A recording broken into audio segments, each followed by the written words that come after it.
Hey, what's up guys? ඔන්න මම අලුත් lesson එකක් අරගෙන ආවා ඔයාලට. So today I'm going to help you to practice your English speaking skills. මම අද ඔයාලට උදව් කරනවා ඔයාලගේ English speaking skills practice කරගන්න. ඉතින් මම dialogue එකක් දෙන්නෙක් අතර වෙන dialogue එකක් හදාගෙන තියෙනවා. ඔයාලත් එක්ක practice කරන්න. මේ dialogue එක යාළුවෝ දෙන්නෙක් අතර තමයි සිදු වෙන්නේ. ඒ යාළුවෝ දෙන්න ගොඩාක් කාලෙකින් හම්බෙලා තියෙන්නේ. ඉතින් මේ දෙන්න අතර යන සංවාදයක් තමයි මම ගත්තේ. ඒ සංවාදය ඇතුලේ ඔයාලා නොදන්න වචන තියෙන්න පුළුවන්. නොදන්න phrases තියෙන්න පුළුවන්. මම අවසානයේදී මේ හැම දෙයක්ම ඔයාලට කියලා දෙනවා.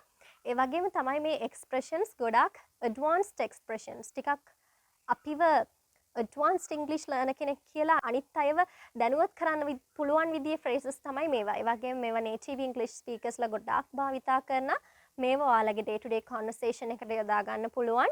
ඉතින් මේ වාක්‍ය යොදාගෙන ඔයාලා English කතා කරනවා නම් ඔයාලා advanced English speaker කෙනෙක් කියලා අනිත් අයට තේරුම් ගන්න පුළුවන්. හරි. එහෙනම් අපි ඔන්න මෙහෙමයි කරන්න හදන්නේ. මම පළවෙනි line එක කියනවා. ඊට පස්සේ ඔයාලා දෙවෙනි line එක කියන්න. ඊගාව line එක මම ආයෙ ඔයාලා. හරි? I'm going to read the first line. You're going to read the second line. මම පළවෙනි line එක ඔයාලා දෙවෙනි line එක කියනවා. මේක ටිකක් enjoyable දෙයක් වෙයි. ඒක ඔයාලා මාත් එක්ක කතා කරනවා වගේ ඔයාලට දැනෙයි. යටින් ස්ක්‍රීන් එකේ ඔයාලට එයි ඔයාලා කියන්න ඕන වාක්‍ය. මම කිව්වට පස්සේ ඔයාලා ඔයාලගේ වාක්‍ය කියන්න. හරි? It'll be just like you're talking to me. ඒක ඔයාලා මාත් එක්ක කතා කරනවා වගේ දැනෙයි. කරලා බලන්න. Hi Anne, it's so good to see you. Haven't seen you in ages. Let's go grab some coffee while talking.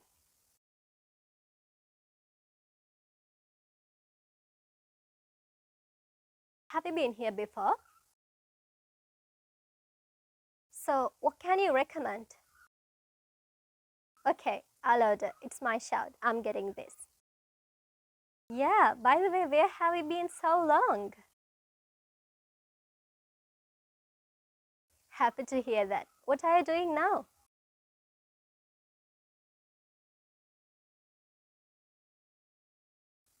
Oh, why is that?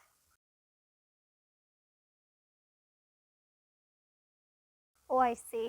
I want to take a stroll to the station. Would you join me?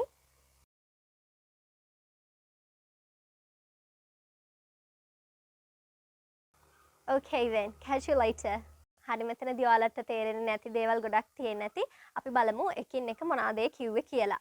Hi Anne, it's so good to see you. Hi Anne. ඒක ගොඩක් හොඳයි ඔයාව දැක්ක එක. Haven't seen you in ages. Haven't seen you in ages. ඒ කියන්නේ I haven't seen you for so many years කියන එක තමයි haven't seen you in ages කියලා කියන්නේ. කියන්නේ මම ඔයාව ගොඩාක් කාලෙකින් දැක්කේ නැහැ කියන එක. ඊට පස්සේ අනිත් කෙනා කියනවා you too catch up. ඔයත් ඒ කියන්නේ ඔයාවත් දැක්කේ නැහැ ගොඩක් කාලෙකින් කියන අදහස you too catch up. catch up කියලා කියන්නේ මොකක්ද? To talk to somebody who hasn't seen for some time in order to get to know what they have been doing these days. ඒ කියන්නේ කාත් එක්ක හරි කතා කරන ඒ කතා කරන කෙනා ගොඩාක් කාලෙකින් දැකපු නැති කෙනෙක් අපි යත් එක්ක කතා කරන්නේ එයා මොනවද මේ දවස්වල කරන්නේ කියලා දැනගන්න. catch up. catch up කියලා කියන්නේ අන්න ඒකේ තේරුම තමයි තියෙන්නේ. ඉතින් මේ දෙන්න catch up කියලා කියන්නේ අපි කොහෙට හරි ගිහිල්ලා පොඩක් කතා කරමු මොකද මේ දවස්වල වෙන්නේ කියන එක ගැන. අන්න ඒක තමයි ඔය catch up කියන phrasal verb එකේ meaning එක. ඊට පස්සේ තියෙනවා let's go grab some coffee. ඒ කියන්නේ let's go drink some coffee කියන එක තමයි let's go grab some coffee කියලා කියන්නේ. මෙතන අපි grab some coffee කියලා කියන්නේ drink some coffee කියන එකට සමාන තේරුමක්. ඒතකොට ඇයි අපි මෙතන drink some coffee කියන්නේ නැතුව grab some coffee කියලා කිව්වේ? ගොඩක් වෙලාවට native English speakers ලා මේක use කරනවා. එයාලා drink some coffee කියන්නේ නැහැ grab some coffee කියලා කියන්නේ. ඉතින් ඔයාලටත් අවශ්‍යයි නම් advanced learner කෙනෙක් වගේ English කතා කරන්න drink some coffee කියන වෙනුවට ඔයාලටත් පුළුවන් කියන්න grab some coffee කියලා. Sure. අනිවාර්යෙන්. This place is really nice. Oh, මේ ස්ථානය ගොඩක් ලස්සනයි. One of my favorites. මගේ එක favorite තැනක්. මම ගොඩාක් ආස තැන් වලින් එකක් මේක කියලා කියනවා. One of my favorites. දැන් එක යාළුවෙක් කිව්වනේ එයා කලින් මෙතනට ඇවිල්ලා තියෙනවා කියලා. ඉතින් අනිත් යාළුවා එයාගෙන් අහනවා what can you recommend? What can you recommend? ඒකේ තේරුම තමයි එයා කලින් මේ රෙස්ටුරන්ට් එකට ඇවිල්ලා තියෙනවා. ඉතින් එයා දන්නා මොනවාද මේ රෙස්ටුරන්ට් එකේ රස මොනවාද මේ රෙස්ටුරන්ට් එකේ තියෙන රස කෑම කියලා එයාලා දන්නවා. ඒකයි අහන්නේ so what can you recommend කියලා. හරි?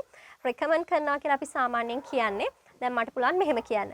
I recommend this channel to English learners. මම මේ channel එක recommend කරනවා English learners ලාට ඉංග්‍රීසි ඉගෙන ගන්න අයට. ඒ කියන්නේ මම විශ්වාසයෙන් කියනවා මේ channel එක English learners වලට ගොඩක් උදව් වෙයි කියලා. ඒ meaning එක තමයි recommend වල තියෙන්නේ. What can you recommend? අපිට යමක් විශ්වාසදායී විදිහට පිළිගන්න පුළුවන් recommend. හරි? ඒතර මට පුළුවන් මේ channel එක ඔයාලට recommend කරන්න. ඊට පස්සේ අනිත් යාළුවා මොකද කියන්නේ? I love milkshakes. මම කැමති milkshakes වලට. ඒ කියන්නේ යා නොකිය කියන්නේ මේකේ milkshakes හරි රසයි කියලානේ. ඊට පස්සේ අරයා මොකද කියන්නේ? Okay, I will order. මම order කරන්නම්. It's my shout, I'm getting this. It's my shout, I'm getting this. ඒ කියන්නේ මම ඔයාගේ කෑම වලටත් එක්කම bill එක pay කරන්නම් කියන එක. ඊට පස්සේ අනිත් යාළුවා අහනවා, are you sure? එතනදී අහන්නේ ඔයාට sure ද? ඒ කියන්නේ ඔයාට comfortable ද? ඔයාට අවුලක් නැද්ද? මගේ බිලත් එක්ක ඔයා ගෙවන එක. are you sure? ඔයාට විශ්වාසද ඒක කියලා එයා අර ආයි check කරන්නේ. එයා ඇත්තටම දෙයක කිව්වේ කියලා check කරන්නේ අහනවා. ඊට පස්සේ අරයා මොකද කියන්නේ? yes absolutely. ඔව් ඇත්තටම.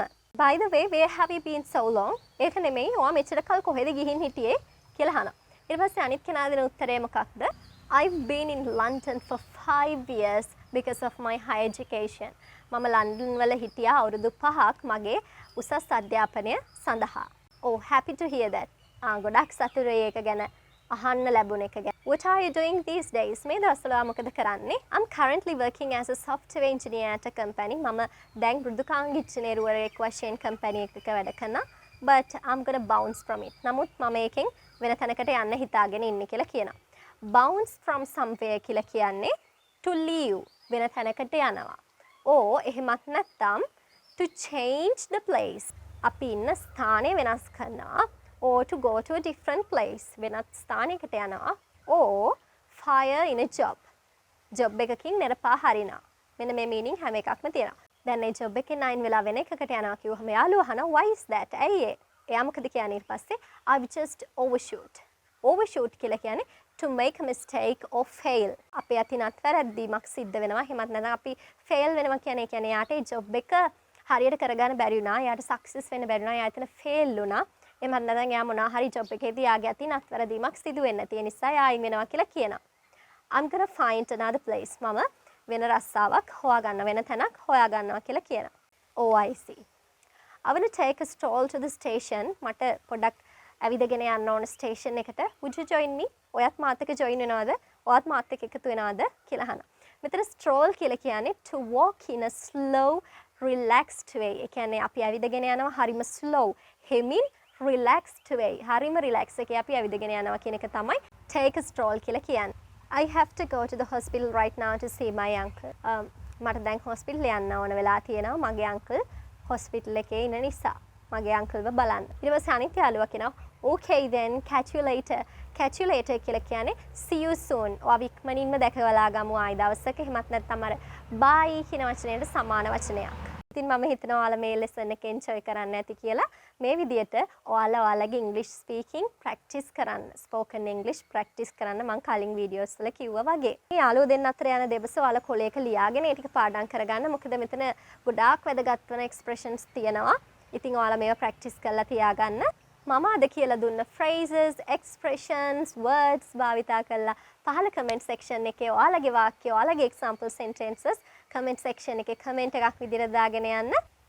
So, that's it for today's lesson. Bye guys.